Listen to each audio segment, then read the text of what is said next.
जातीय शिक्षा नीति आधार 2020 ताकू प्रणयन करवा दीर्घ 4 वर्ष 4.5 वर्ष पर ताकू ओडिशा रे इम्प्लीमेंट करने सहित एक प्राथमिक स्तर शिक्षा व्यवस्था को भित्तिभूमि एवं शिक्षक नियुक्ति सहित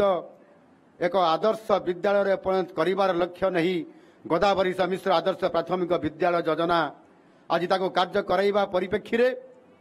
शिशु बाटिका कार्यक्रम को मध्य आज अनेक सफल कार्यक्रम आम सरकार द्वारा करा जाइछि। ये सब योजना गुड़िक शिक्षा स्वास्थ्य कृषि ग्राम विकास आदि क्षेत्र में आगामी दिन में निश्चित भाव में व्यापक भाव में परिवर्तन आणिबो। योजनार सफल पाई जन भागीदारी व्यापक आवश्यकता रही जन सचेतनतार आवश्यकता निश्चित भाव में रही विभिन्न सूचना शिक्षा भित्तिक कार्यक्रम माध्यम जोटी अपहंच इलाका अच्छी जोटी लोकंक पाखरे विकास पहुंची पारुना सरकार विभिन्न जनकल्याणकारी योजना एवं कार्यक्रम विषय रे नागरिक मान सचेतन करने लोकं योजना सहित जोड़वा ये हूँ नुआ सरकार आम सरकार लक्ष्य रही जेभली भाव में उदाहरण निया जाई पारे आपण मान पाखरे मु कथा रखा चाहे जे आमर से सुभद्रा योजना एथिपाई आम सरकार विभिन्न ऑनलाइन प्लेटफॉर्म सहित प्रत्येक परिवार सहित संपर्क जोड़ी हिताधिकारी मानकर चयन सामाजिक गणमाध्यम माध्यम प्राय 5 लाख को आम जोड़बार सक्षम होइतिलु। यह फल खूब कम दिन मध्य आम 1 कोटी महिला को आज आम जोड़ी आज सेमानंकु आज सुभद्रा योजना रे सेमानंकु आज आम साहाय्य पाखको डीबीटी माध्यम आम पहुंचाई पारिबारे सक्षम हो पारिछु। यही बड़ी भाव कार्यक्रम सुशासन सहित महत्व उद्देश्य को पूरण करिबारे निश्चित भाव में आज लोकंकर साहाय्य करिबारे गुरुत्व भूमिका आज नुआ सरकार आमर तुलाउछंती। स्वच्छ उत्तरदायी लोकाभिमुखी शासन एक वर्ष पूरण अवसर रे प्रशासन को जनसाधारण द्वार निकट में पहुंचाइबा पई ओडिशार 314 ब्लॉक 115 विज्ञापित अंचल परिषद एवं 5 महानगर निगम रे गड़ब आज आम सामने छिड़ा होइतिबा स्वतंत्र विकास वाहन यही कार्यक्रम माध्यम सरकारी योजनार हिताधिकारी और संभाव्य हिताधिकारी सहित आलोचना हब मतामत नियाजिब अभियोग संग्रह सहित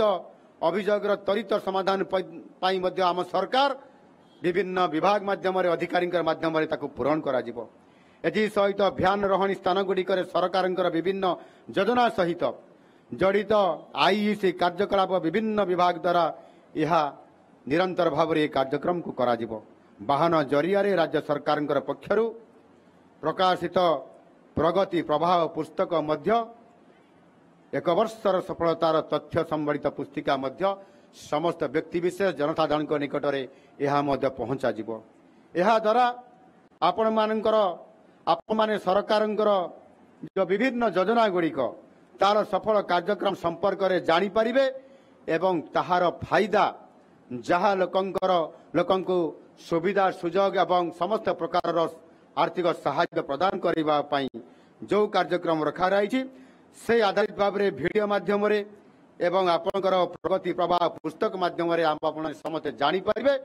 एवं जितेबले ये रथ गुड़िक गड़ब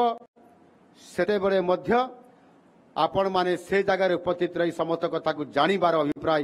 जितेबले रखिबे आपण माने जानी पारिबे। ठीक से भाव में जोटी भ्यान रहणी स्थान गुड़िक विभिन्न विभाग अधीन किसी गुरुत्वपूर्ण कार्यकलाप जार आवश्यकता अच्छी आज दिन में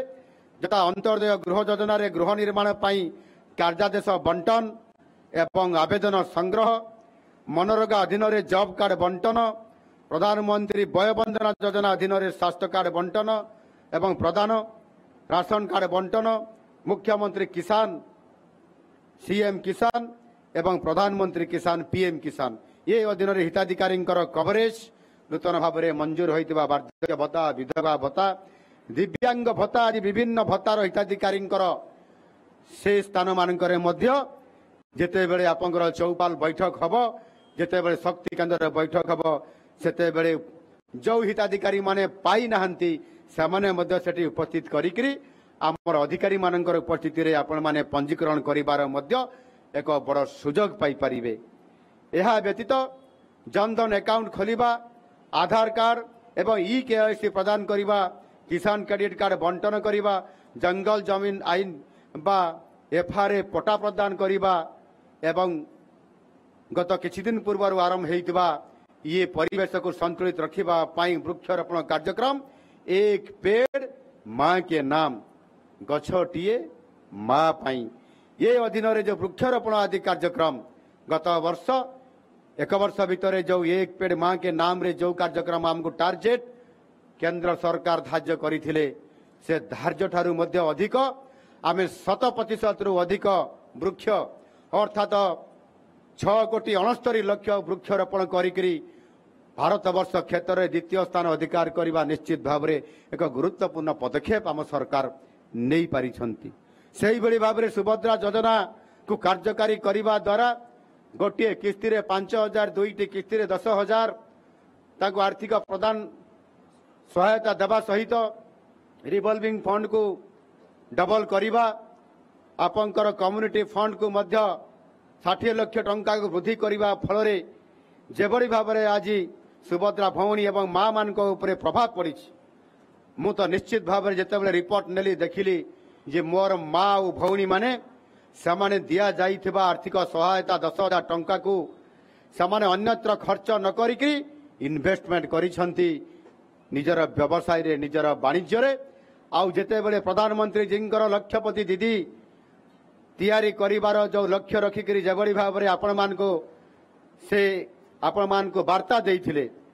ଆଶ୍ଚର୍ଯ୍ୟର କଥା ଆଜି ଆମ ଓଡ଼ିଶାର ସୁଭଦ୍ରା ମା ଭଉଣୀମାନେ ଯେଭଳି ଭାବରେ ଆଜି ଆପଣମାନେ କାମ କରି ଦେଖାଇଛନ୍ତି, ଆଜି ଆପଣମାନେ ବ୍ୟବସାୟ କ୍ଷେତ୍ରରେ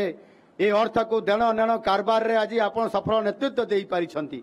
ନିଶ୍ଚିତ ଭାବରେ ମୁଁ ଆପଣମାନଙ୍କୁ ଧନ୍ୟବାଦ ଦେବି। ଆଜି ଆମ ଓଡ଼ିଶାର ଭାଇ, ଆମ ଓଡ଼ିଶାର ସୁଭଦ୍ରା ଭଉଣୀ ଏବଂ ମା ମାନେ ଆପଣମାନେ ଆଜି ଯେଉଁ ଦିଆଯାଇଥିବା ଟାର୍ଗେଟ ବା ଲକ୍ଷ୍ୟକୁ ଆଜି ଆପଣମାନେ ପୂରଣ କରିପାରିଛନ୍ତି ଏବଂ 17 ଲକ୍ଷ ଟାର୍ଗେଟରୁ 16,60,000ରୁ ଅଧିକ ଆଜି ଲକ୍ଷପତି ଦିଦି ହେବାରେ ଯେଉଁ ସ୍ଥାନ ନେଇଛନ୍ତି, ଭାରତ ବର୍ଷର ପ୍ରଥମ ସ୍ଥାନ। ମୁଁ ଆପଣମାନଙ୍କୁ ଅନେକ ଅନେକ ଶୁଭେଚ୍ଛା ଏବଂ ଆଜିର ଦିନରେ ଅଭିନନ୍ଦନ ଜଣାଉଛି। ଆଜି ଭାରତ ବର୍ଷରେ ଓଡ଼ିଶା ଏ କ୍ଷେତ୍ରରେ ପ୍ରଥମ ସ୍ଥାନ ଅଧିକାର କରିଛି। ମୁଁ ସେଥିପାଇଁ ନିଶ୍ଚିତ ଭାବରେ ଏଠି ଉପସ୍ଥିତ ଥିବା ମୋର ସୁଭଦ୍ରା ମା ଭଉଣୀ ମାନଙ୍କୁ ସେହି ପ୍ରଧାନମନ୍ତ୍ରୀ ଯାହାଙ୍କ ନେତୃତ୍ୱରେ ଆଜି ଆମେ ଭାରତ ବର୍ଷରେ ପ୍ରଥମ ଅଧିକାର ସ୍ଥାନ କଲେ, ଟିକେ ମା ମାନେ ହୁଳହୁଳି ଦେବା ସହିତ କରତାଳି ଦେଇକରି ସମସ୍ତଙ୍କୁ ଅନୁରୋଧ କରିବି ଆପଣମାନେ ପ୍ରଧାନମନ୍ତ୍ରୀଜୀଙ୍କୁ ଆଜି ଆପଣମାନେ ଶୁଭେଚ୍ଛା ଏବଂ ଅଭିନନ୍ଦନ ଜଣାଇବା ପାଇଁ।